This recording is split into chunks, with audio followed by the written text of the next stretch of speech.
The crystalline palace of Zephyria floated majestically in the violet clouds of the gas giant Kepler 442b. Inside its shimmering walls, 3 alien princesses huddled together in the Grand Council chamber, their different species united by a single terrifying revelation. Princess Lyra of the Ethereal Collective pressed her translucent, wing-like appendages against her slender frame. Her people had evolved from ancient sky dancers, their bodies adapted to float through atmospheric currents with grace that defied gravity. Today, however, her usual elegant composure was shattered by fear. Beside her, Princess Zara of the Crystalline Empire stood rigid, her diamond-hard exoskeleton catching the ambient light and casting rainbow patterns across the chamber walls. Her species had grown from living minerals, their bodies as beautiful as they were indestructible. Yet even her unbreakable form trembled as she clutched a holographic datapad containing the most disturbing intelligence report their alliance had ever received. The third member of their unlikely alliance, Princess Naya of the Aquatic Kingdoms, had emerged from her biosuit filled with her homeworld's luminescent waters. Her scaled skin shifted through colors that reflected her emotional state, currently a deep crimson that signaled maximum alarm. Her people had mastered the art of telepathic communication through bioluminescent displays, making deception nearly impossible among her kind. The source of their terror was displayed on the massive holographic projector that dominated the center of the chamber. 3-dimensional images rotated slowly, showing a bipedal creature that walked upright on 2 legs, possessed only 2 eyes positioned frontally on its head, and most horrifying of all, displayed rows of sharp, white teeth when it opened its mouth. The creature's skin was a pale pinkish hue, covered partially by artificial materials that served no obvious biological function. Intelligence reports scrolled beside the image, written in the common galactic language that all 3 princesses could read fluently. The data painted a picture of a species so violent and predatory that it defied belief. These beings, called humans, came from a death world orbiting a yellow star in a remote spiral arm of the galaxy. Their planet, designated Earth in their primitive language, was a nightmare realm where survival required constant vigilance against thousands of different predatory species. Princess Lyra's melodic voice, usually as sweet as wind chimes, carried an unmistakable tremor. Look at these statistics. Their planet has creatures called sharks that can detect a single drop of blood from kilometers away, flying predators called eagles that can spot prey from heights that would crush most beings, land hunters called lions that hunt in coordinated packs. Princess Zara's response came through the harmonic resonance her crystalline body produced when she spoke. The most disturbing part is that humans somehow survived and thrived on this world. Our analysts believe they accomplished this by becoming apex predators themselves. Notice the forward-facing eyes, a characteristic shared by all pursuit predators. They use binocular vision to track and hunt prey across vast distances. Princess Naya's bioluminescent patterns pulsed in rapid sequences, her species equivalent of rapid, panicked speech. The reports indicate they consume the flesh of other living beings daily. They have developed countless methods of killing and preparing organic matter for consumption. Their technology serves primarily to make them more efficient killers. The holographic display shifted to show human settlements, their cities spreading across entire continents like some kind of aggressive infection. The images revealed massive structures reaching toward the sky, vast networks of transportation systems, and most terrifying of all, evidence of their expansion beyond their homeworld. Princess Lyra gestured toward the display with one of her flowing appendages. Intelligence indicates they have already begun exploring beyond their solar system. Their primitive but functional spacecraft have been detected entering hyperspace lanes near the Outer Rim territories. If these carnivorous monsters discover our peaceful worlds, what hope do our people have? The 3 princesses had ruled over civilizations that had known peace for millennia. Their species had evolved beyond the need for violence, developing sophisticated technologies through cooperation and mutual understanding. War was a concept so foreign to their cultures that they had no weapons, no military forces, and no experience with conflict beyond theoretical academic study. Princess Zara's crystalline form chimed softly as she accessed additional data files. Our xenobiologists have analyzed their physical capabilities. Despite appearing relatively fragile compared to our defensive adaptations, humans possess something called adrenaline that allows them to perform feats of strength far beyond their normal limitations when threatened or hunting. They can run for vast distances without stopping, have exceptional endurance, and show remarkable adaptability to different environments. Princess Naya's coloration shifted to deep purple, indicating profound concern. Most disturbing is their social structure. Unlike our peaceful democracies, they organize into aggressive tribal units that compete for resources.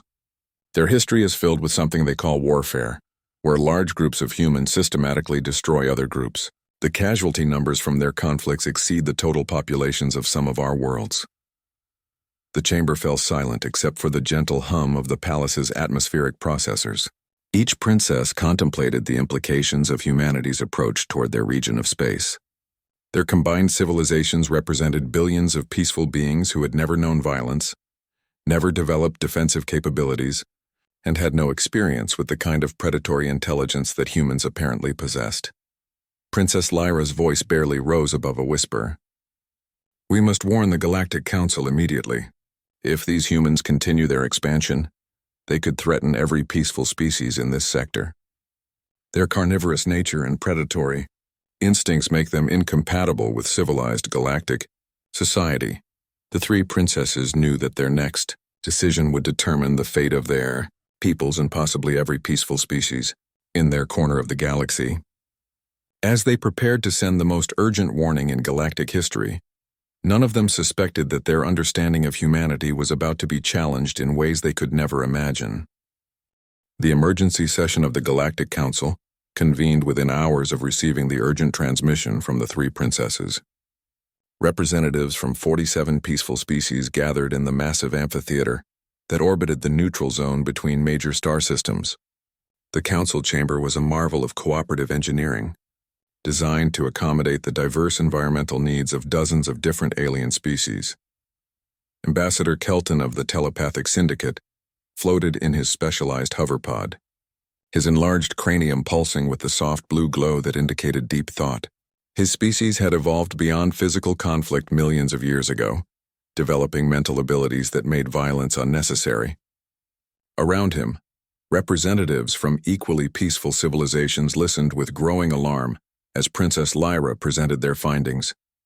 The presentation included detailed holographic recreations of human cities, their transportation networks, and most disturbing of all, their food production facilities.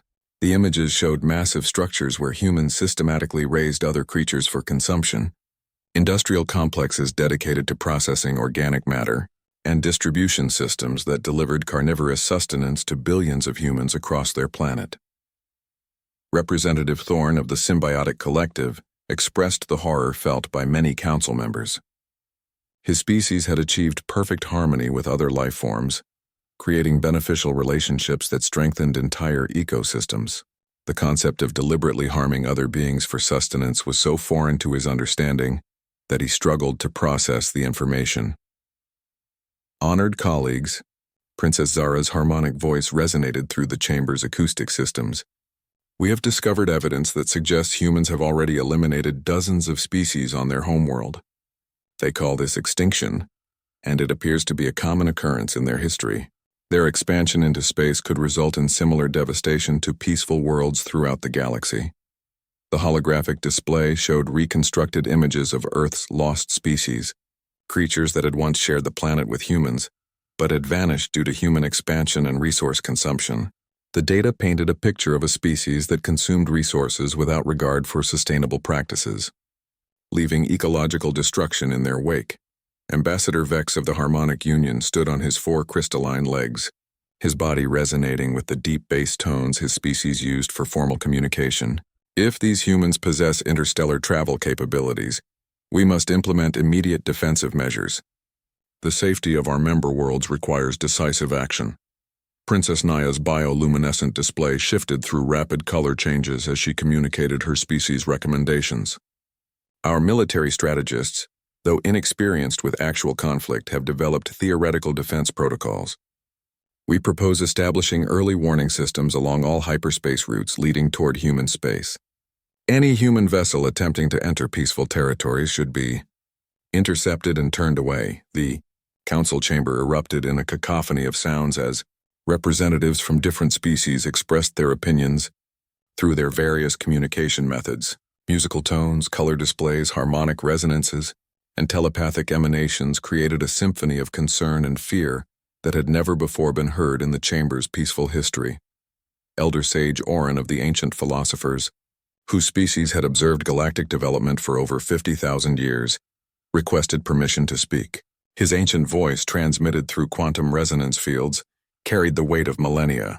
In all our observations of emerging species, we have never encountered beings that combine high intelligence with predatory instincts to this degree. Most species abandon carnivorous behavior as they develop advanced civilization. These humans appear to be an anomaly that threatens the natural order of galactic development.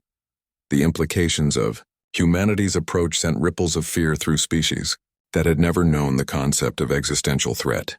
Their civilizations had developed through cooperation, mutual aid, and harmonious resource sharing. The idea that an intelligent species could remain fundamentally predatory challenged their basic understanding of how civilization should evolve. Representative Mora of the Gentle Giants, whose massive but peaceful species had never harmed another being, spoke through the low-frequency vibrations that her kind used for communication. We must consider the possibility that these humans cannot be reasoned with. Their predatory nature may make diplomatic contact impossible or even dangerous for our ambassadors. The Council's xenobiologists presented additional analysis that had been compiled during the emergency session. Human physiology showed adaptations that seemed designed for hunting and violence. Their hands possessed remarkable dexterity for grasping and manipulating tools. Their skeletal structure suggested efficiency and rapid movement, and their brain development indicated problem-solving abilities that could make them formidable opponents. Princess Lyra gestured toward a new set of images that showed human recreational activities. The data revealed that humans engaged in competitive activities that simulated combat, pursued entertainment that glorified violence, and created fictional narratives that celebrated conflict and domination. Even their leisure activities seemed to reinforce predatory instincts that other species had abandoned eons ago. Most disturbing, Princess Zara added, is evidence that humans form emotional attachments to violence. They appear to derive satisfaction from competitive dominance, celebrate victory over opponents, and create complex social hierarchies based on strength and aggression. This suggests that their predatory nature is not simply a survival mechanism but an integral part of their psychological makeup. The Council faced a unanimous decision to implement the most comprehensive defensive measures in galactic history. Warning beacons would be positioned throughout space to alert human vessels that they were entering protected territories. Emergency evacuation protocols would be established for any peaceful world that detected human approach. Most significantly, the Council authorized the development of defensive technologies that had never before been considered necessary. As the session concluded, Ambassador Kelton transmitted a final telepathic message that resonated in the minds of all present. We stand at a crossroads of galactic history. For the first time, peaceful civilization must prepare to defend itself against a species that embraces the very violence we have evolved beyond. May our combined wisdom guide us through this unprecedented challenge. The three princesses returned to their respective homeworlds, with the sobering knowledge that they had set in motion events that would forever change the peaceful galaxy they had known. Unknown to them, a human ship had already entered their star system, carrying an individual whose very presence would challenge every assumption they had made about humanity. Dr. Marcus Chen drifted in the cramped cockpit of his research vessel, completely unaware that 3 alien civilizations had just declared him the most dangerous threat their peaceful galaxy had ever encountered. The young xenobiologist was running on his 4th consecutive day of minimal sleep, sustained by protein bars and recycled water, while he pursued what he believed to be the most important discovery in human history. His ship, the Gentle Dawn, was hardly the predatory war machine that alien intelligence agencies had described in their reports. The vessel was primarily composed of scientific equipment, sample storage units, and communication arrays designed for peaceful research. Marcus had spent his life savings and taken on enormous debt to fund this solo expedition to the far reaches of explored space, driven by a dream that most of his colleagues considered naive optimism. The wall of his cabin was covered with photographs and research notes about alien species that humans had discovered but never successfully contacted.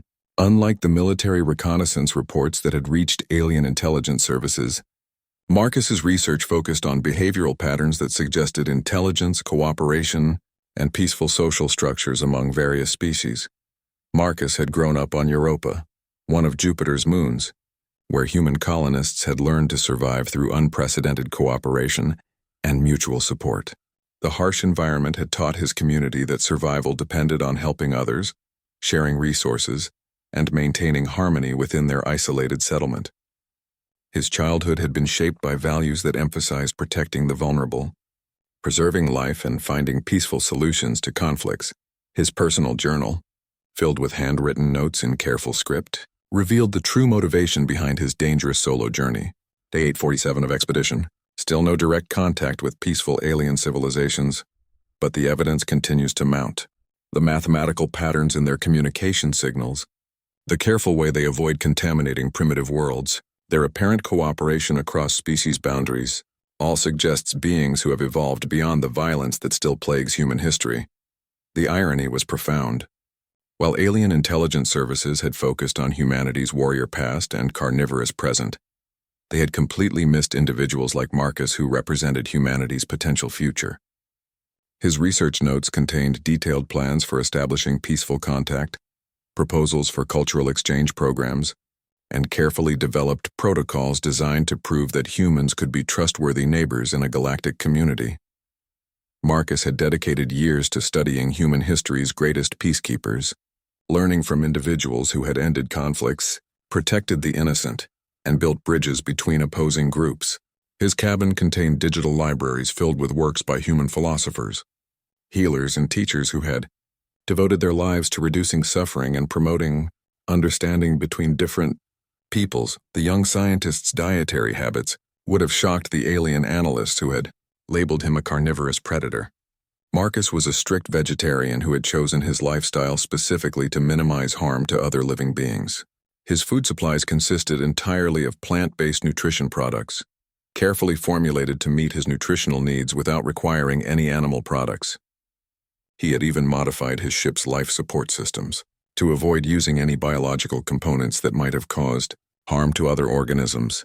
His research equipment included advanced medical scanners designed to study alien physiology without causing discomfort, translation software programmed with thousands of mathematical and artistic concepts intended to facilitate peaceful communication, and sample collection tools specifically designed to obtain genetic material without harming the source organisms.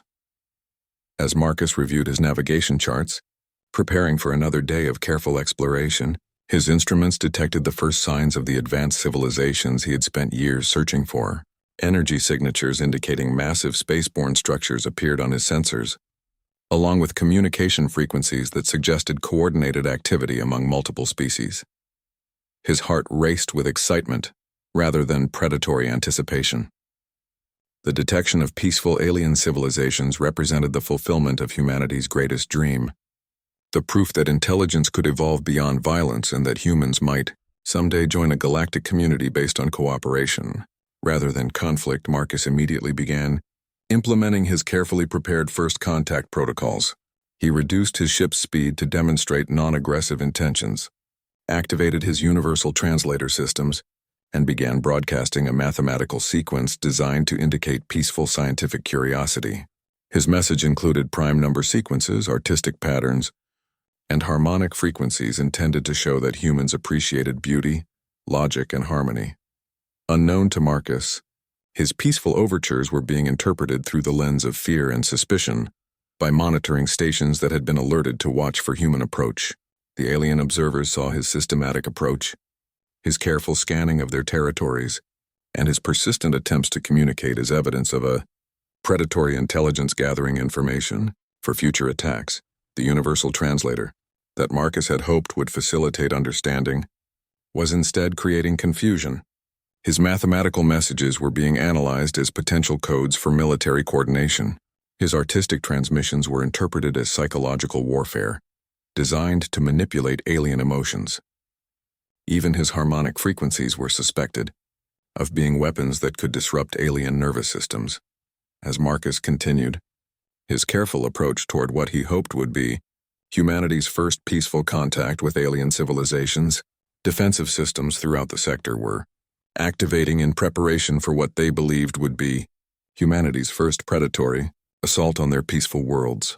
The young scientist spent hours crafting the perfect introductory message, unaware that every word he transmitted was being analyzed by teams of terrified alien cryptographers who were convinced they were decoding the communications of a carnivorous monster whose intelligence made him more dangerous than any predator their peaceful worlds had ever imagined. Marcus's genuine excitement about the possibility of learning from more advanced civilizations was about to collide with their absolute terror at the prospect of meeting what they believed to be the galaxy's most sophisticated predator. The stage was set for a confrontation that would challenge everything both sides believed about the nature of intelligence, civilization, and the possibility of peaceful coexistence between fundamentally different species. The first direct encounter occurred when Marcus's ship approached the outer sensor net of the ethereal collective's territory. Princess Lyra received the alert in her private chambers while she was tending to her meditation garden, a serene space where she cultivated rare flowering plants from across her civilization's peaceful worlds. The gentle harmony of her daily routine was shattered by the urgent chiming of her emergency communication device. The holographic display materialized above her crystalline desk, showing the approach vector of an unknown vessel that matched the profile of human technology described in their intelligence reports. Princess Lyra's translucent appendages trembled as she realized that her worst fears were becoming reality. The carnivorous predators from the Death World had found their peaceful territories. Marcus, completely unaware of the terror his presence was causing, continued broadcasting his carefully crafted peaceful overtures. His message included mathematical sequences demonstrating human understanding of natural harmonics, artistic representations of humanity's greatest peaceful achievements, and even samples of human music that celebrated cooperation and understanding between different peoples. The ethereal collective's communication specialists worked frantically to decode what they assumed were coded military transmissions. The mathematical sequences were analyzed as potential targeting coordinates. The artistic representations were studied for hidden strategic information. The music samples were subjected to frequency analysis to determine if they contained subliminal psychological warfare elements designed to weaken alien defenses. Princess Lyra convened an emergency session with her military advisors, beings who had spent their entire careers studying theoretical defense strategies that they had never expected to implement. Their peaceful civilization had no experience with actual conflict, making their preparations feel like academic exercises rather than practical defensive measures. The Predator maintains a steady approach vector, reported Commander Ethan, his voice carrying the melodic tones characteristic of his species but tinged with unprecedented anxiety. Our analysts believe this systematic advance indicates a reconnaissance mission preparing for larger-scale assault. The creature is gathering intelligence about our defensive capabilities. The truth was far different from their fearful analysis. Marcus was indeed gathering information, but his scans were focused on determining the environmental needs of the alien species he hoped to meet. His equipment was analyzing atmospheric compositions to ensure his ship's life support could be adjusted to avoid contaminating their environment. He was studying their technology signatures to understand their level of development and avoid accidentally damaging their equipment with incompatible human technology. Princess Lyra authorized the activation of defensive systems that had never before been used outside of testing scenarios. Energy barriers designed to protect against natural phenomena were repositioned to create obstacles for the approaching human vessel. Communication jammers intended to prevent interference with their delicate atmospheric processors were modified to disrupt what they assumed were human military communications. Marcus noticed the energy barriers appearing in his path and immediately interpreted them as a natural phenomenon that might be dangerous to alien life. His response was to alter his course to avoid the barriers entirely, reducing his speed even further to demonstrate his peaceful intentions. He began broadcasting warnings about potential navigation hazards, trying to alert any alien vessels in the area to the energy anomalies he had detected.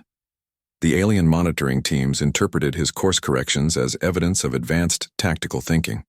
His reduced speed was seen as a predatory stalking behavior. His warning broadcasts were analyzed as attempts to disrupt their defensive communications by overwhelming their channels with false information.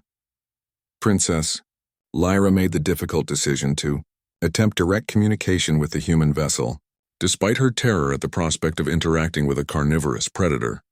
Her sense of responsibility to her people demanded that she try to understand the creature's intentions before it could threaten populated worlds. Her first transmission was a carefully constructed mathematical sequence designed to test the human's intelligence level while providing no information that could be used against her people. The message included basic geometric concepts and numerical relationships that would be familiar to any spacefaring species, but avoided revealing anything about ethereal collective technology or territorial boundaries. Marcus received the transmission with overwhelming joy. After years of searching, he was finally receiving a deliberate communication from an alien intelligence. His response was immediate and enthusiastic, a complex mathematical dialogue that demonstrated not only human intelligence but also their appreciation for the elegant beauty of mathematical relationships. Princess Lyra watched the human response with growing confusion.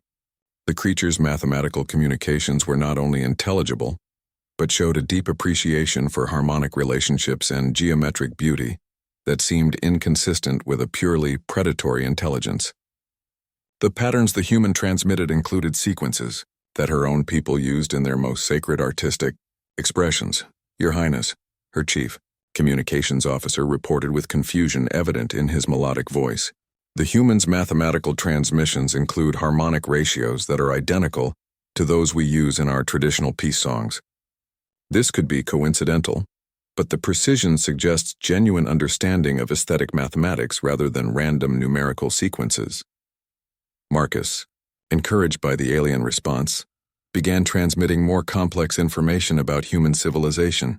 He sent artistic representations of humanity's greatest peaceful achievements, mathematical descriptions of human efforts to preserve endangered species on Earth, and even samples of human philosophy that emphasized harmony with nature and cooperation between different groups. The alien analysts struggled to interpret these transmissions through their framework of fear and suspicion. The artistic representations were studied for military intelligence. The conservation efforts were analyzed as evidence that humans might spare some alien species as livestock or servants.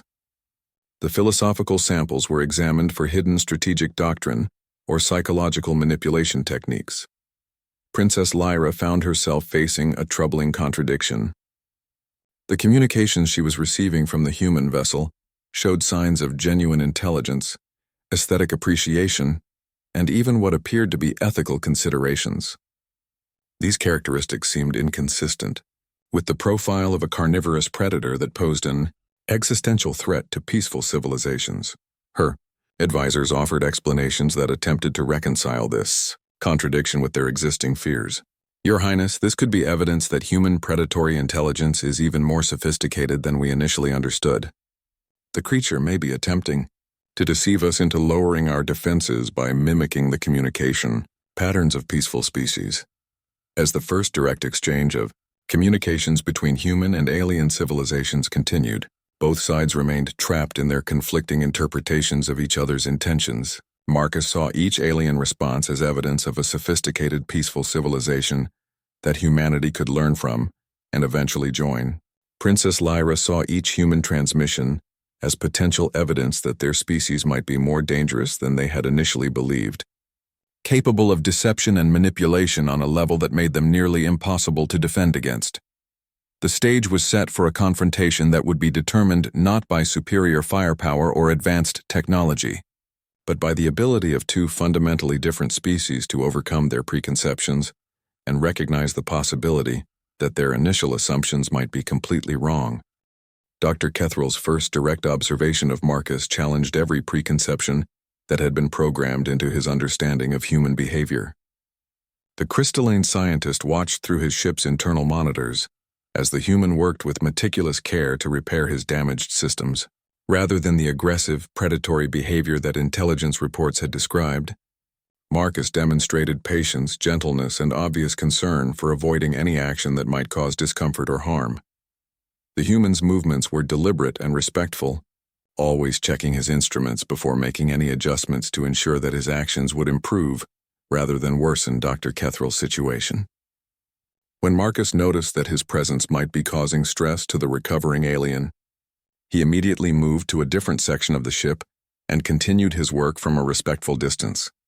Marcus had activated his ship's translation protocols, and after several hours of careful calibration, he managed to establish basic communication with Dr. Kethrel. The first exchange was simple mathematical concepts, but gradually evolved into more complex ideas as both scientists discovered their shared fascination with the natural sciences. "Your biological structure is remarkable," Marcus transmitted through the universal translator, his message accompanied by harmonic frequencies that Dr. Kethrel's species associated with genuine admiration. "The way your crystalline matrix processes energy is unlike anything in human scientific literature. This could revolutionize our understanding of alternative life forms." Dr. Kethrel responded with cautious interest, his own communications carrying the respectful tones that his people used when discussing scientific discoveries with colleagues. "Your rescue techniques show impressive understanding of our physiology. How did your species develop such sophisticated emergency medical protocols for beings you have never encountered before?" The conversation that followed revealed the fundamental misunderstanding that had shaped the aliens' perception of humanity. Marcus explained that human space exploration protocols required extensive preparation for potential contact with unknown life forms, including medical procedures designed to provide assistance without causing harm. The elaborate rescue equipment aboard his ship was standard for any human vessel venturing into unexplored regions of space. Dr. Kethrel learned that Marcus had spent years studying theoretical alien biology, preparing for the possibility of encounters with species that might have completely different environmental and physiological requirements. The human ship contained medical supplies, atmospheric processors, and communication equipment specifically designed to facilitate peaceful contact with unknown intelligences. As their communication continued, Dr. Kethrel began to understand that Marcus represented aspects of humanity that had never appeared in the intelligence reports that had terrified the Peaceful Alliance. The humans spoke of Earth not as a death world that had bred predatory monsters, but as a diverse planet whose challenges had taught humanity the importance of cooperation, mutual aid, and respect for different forms of life. Marcus shared images of human conservation efforts, showing how his species had worked to preserve and protect other life forms on their homeworld. He explained that human expansion into space was motivated primarily by scientific curiosity and the desire to ensure that humanity's survival would not require excessive consumption of Earth's limited resources. Dr. Kethrel transmitted these revelations to Princess Zara, whose crystalline empire maintained the most sophisticated communication networks in the Peaceful Alliance. The princess received the information with profound confusion and growing realization that their understanding of humanity might be fundamentally flawed. Princess Zara immediately contacted Princess Lyra and Princess Naya, requesting an emergency conference to discuss the shocking information that Dr. Kethrel was providing. The three princesses convened in a secure quantum communication chamber. Their different species united once again, but this time by confusion rather than fear. Dr. Kethrel reports that the human demonstrated sophisticated medical knowledge specifically designed to preserve alien life. Princess Zara transmitted through harmonic resonances that carried her bewilderment. The creature's behavior appears to be directly opposite to the predatory characteristics described in our intelligence analyses. Princess Naya's bioluminescent responses flickered through color patterns that indicated deep concern mixed with cautious hope. If Dr. Kethrel's observations are accurate, then our entire understanding of human intentions may be based on incomplete or misinterpreted information. We may have been preparing to defend against a threat that does not actually exist. Princess Lyra's melodic voice carried new uncertainty as she spoke, but the evidence of human carnivorous behavior and violent history remains unchanged. How do we reconcile Dr. Kethrel's observations with the documented facts about human civilization? Could this individual represent an anomaly within their species? Or have we fundamentally misunderstood what those facts actually mean? The three princesses faced a dilemma that challenged the very foundation of their worldview. Their civilizations had spent months preparing for an existential threat based on intelligence that now appeared to be incomplete or misinterpreted. The human who had finally reached their territories had demonstrated behavior that was not only non-threatening but actually beneficial to their people. Dr. Kethril continued to provide reports that painted an increasingly complex picture of human civilization. Marcus had explained that while humans did consume other life forms for sustenance, many individuals chose alternative dietary practices that minimized harm to other species. The human described philosophical and ethical systems that emphasize compassion, cooperation, and respect for life in all its forms. The crystalline scientist learned that human history included not only the conflicts and violence that had alarmed alien analysts, but also countless examples of individuals and groups who had dedicated their lives to reducing suffering, promoting peace, and protecting the vulnerable. Marcus himself represented a tradition of human explorers whose primary goal was to expand knowledge and understanding rather than to conquest or consume.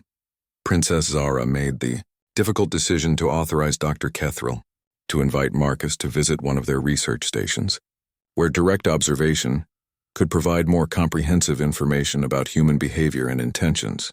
The proposal was unprecedented in the history of the Peaceful Alliance, but the potential consequences of continuing to base their policies on incomplete information seemed even more dangerous as Dr. Kethril prepared to extend the invitation that would bring the first human into direct contact with an alien civilization. None of the involved parties realized that they were about to participate in an event that would fundamentally change both species' understanding of intelligence, civilization, and the possibility of peaceful coexistence between fundamentally different forms of life.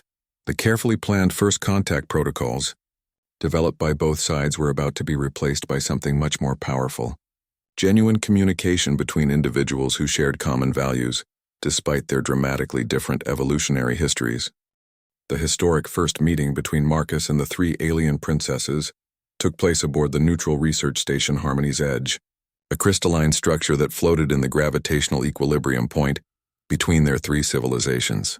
The station had been hastily modified to accommodate human environmental requirements, with Princess Zara's engineers working around the clock to create atmospheric zones that would allow both species to interact safely.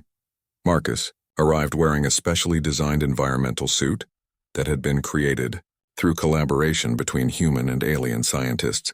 The suit allowed him to breathe and move normally, while ensuring that no biological contamination could occur in either direction. Dr. Kethril had served as the intermediary for this historic preparation, helping both sides understand the practical requirements for safe interaction. Princess Lyra entered the meeting chamber with her translucent appendages trembling, not from fear this time, but from excitement and nervous anticipation. The weeks of preparation had given her time to process Dr. Kethril's reports and begin to understand that her people's assumptions about humanity might have been based on incomplete information.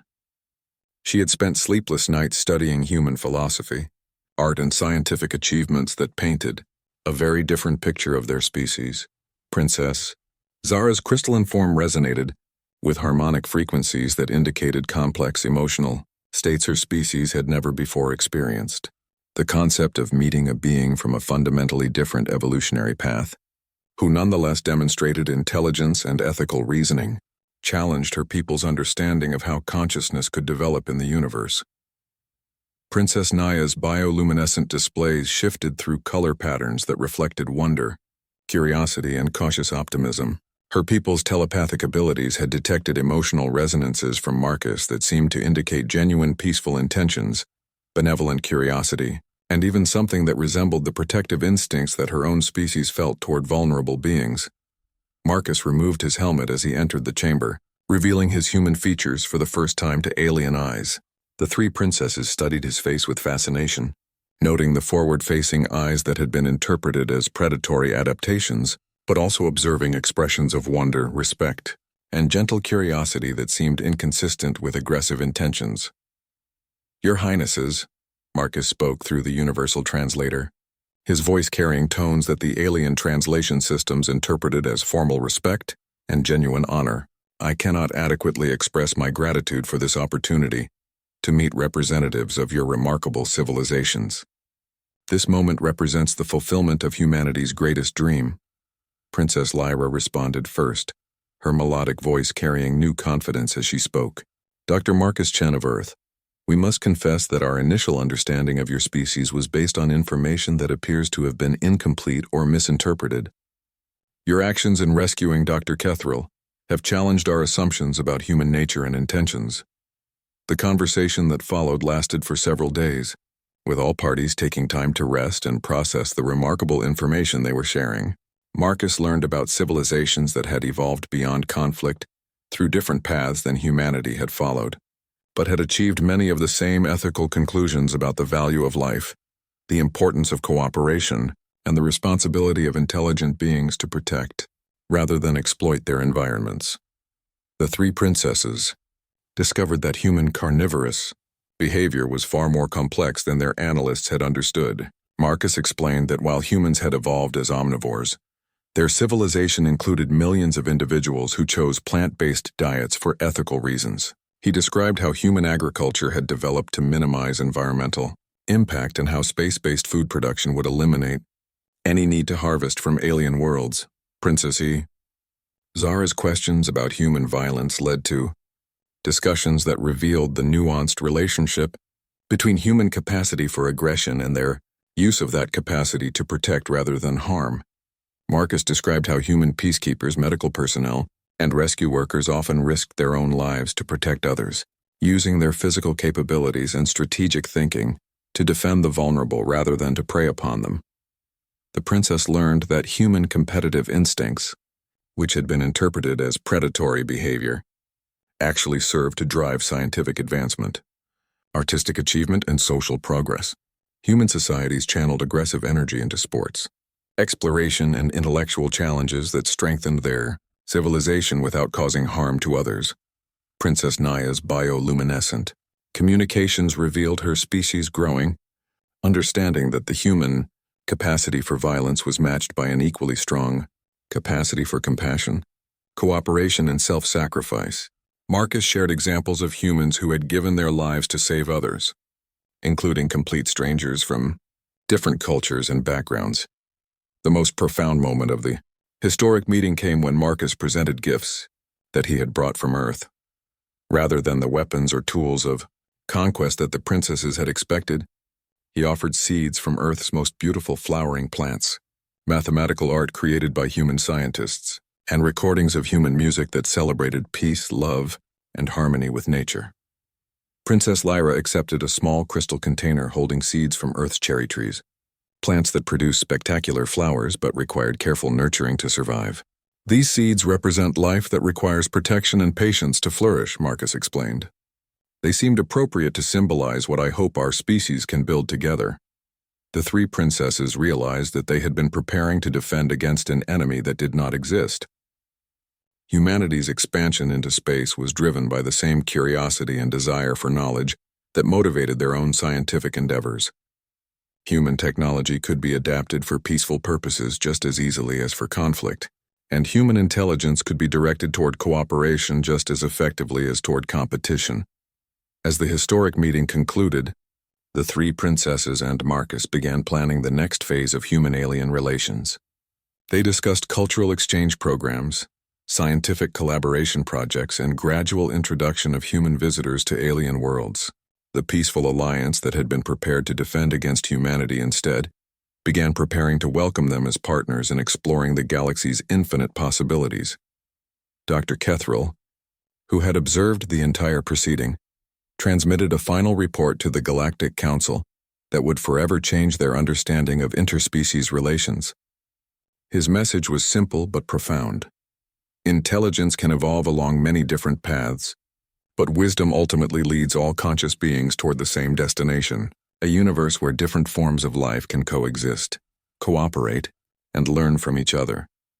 Marcus returned to human space carrying invitations for Earth's greatest scientists, philosophers, and peacemakers to visit the alien civilizations and begin building the foundation for humanity's integration into galactic society. The young scientist who had set out alone in search of peaceful contact had succeeded beyond his wildest dreams, opening a new chapter in the history of both human and alien civilizations. The three alien princesses who had once feared the approach of a carnivorous predator, now looked forward to welcoming humanity as the newest member of their peaceful alliance, bringing unique perspectives and capabilities that would strengthen and enrich the galactic community for generations to come.